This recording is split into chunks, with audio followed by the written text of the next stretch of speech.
Assalamualaikum warahmatullahi wabarakatuh. Halo teman-teman, perkenalkan saya Hesti Handayani dengan nomor NIM 2202077070, kelas 22A2 D3 Keperawatan. Di sini saya akan menjelaskan bioakustik yang diampu oleh Ibu Retna. Teman-teman tahu nggak bioakustik itu apa? Bioakustik berasal dari kata bio yang artinya hidup atau hayat dan akustik yang artinya kajian getaran dan bunyi, atau menurut istilah akustika berarti bagian fisis pendengaran yang tercakup dalam suatu bidang. Bioakustik sendiri adalah suatu perubahan mekanik terhadap zat gas, zat cair, dan zat padat yang sering menimbulkan gelombang bunyi. Ngomong-ngomong tentang bunyi, teman-teman tahu nggak sih bunyi itu apa? Bunyi merupakan getaran yang menimbulkan gelombang longitudinal yang merambat melalui media perantaranya, yaitu zat cair, zat padat, dan zat udara, sehingga getaran tersebut dapat didengar. Gimana sih gelombang bunyi itu dapat terjadi? Gelombang bunyi dapat terjadi karena adanya perapatan dan perenggangan dalam medium gas, cair, atau padat. Ada berapa sih jenis gelombang bunyi itu? Jadi, gelombang bunyi itu ada dua ya teman-teman.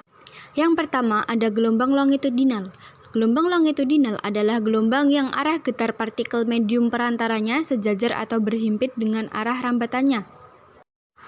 Contoh gelombang longitudinal adalah gelombang suara, ledakan sonik, gelombang ultrasonik, dan gelombang seismik. Kemudian yang kedua ada gelombang transversal. Gelombang transversal adalah gelombang bergerak yang osilasinya tegak lurus terhadap arah gelombang atau jalur rambat. Contoh gelombang transversal adalah contoh sederhana diberikan oleh gelombang yang dapat dibuat pada panjang tali secara horizontal dengan menjangkau satu ujung dan memindahkan ujung lainnya ke atas dan ke bawah. Nah, teman-teman tahu tidak bagaimana proses telinga kita mendengarkan suatu bunyi? Nah, prosesnya itu yang pertama, gelombang bunyi diterima daun telinga. Kemudian, gelombang bunyi disalurkan masuk oleh liang telinga, merambat di udara sepanjang liang telinga. Kemudian yang ketiga, gelombang bunyi menggetarkan gendang telinga.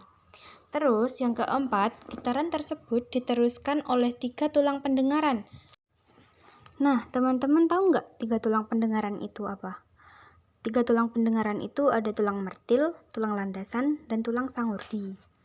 Kemudian tahap yang kelima, getaran diteruskan ke tingkat dorok dan menggetarkan cairan limfe di dalam koklea.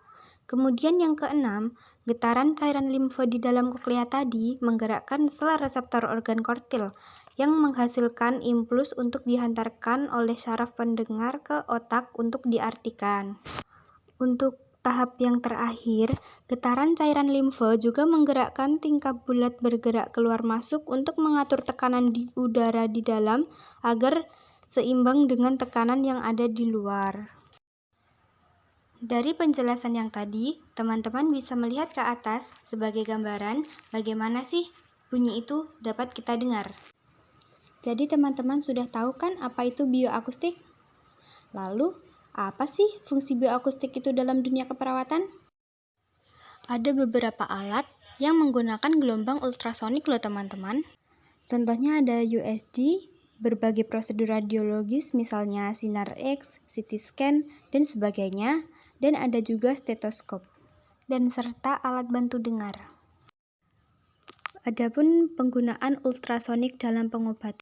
Sebagaimana telah diketahui bahwa ultrasonik mempunyai efek kimia dan efek biologi, maka ultrasonik dapat dipergunakan dalam pengobatan. Ultrasonik memberi efek kenaikan temperatur dan peningkatan tekanan.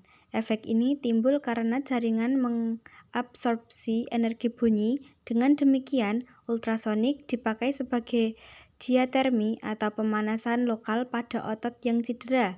Selain itu, ultrasonik dapat dipakai untuk menghancurkan jaringan ganas.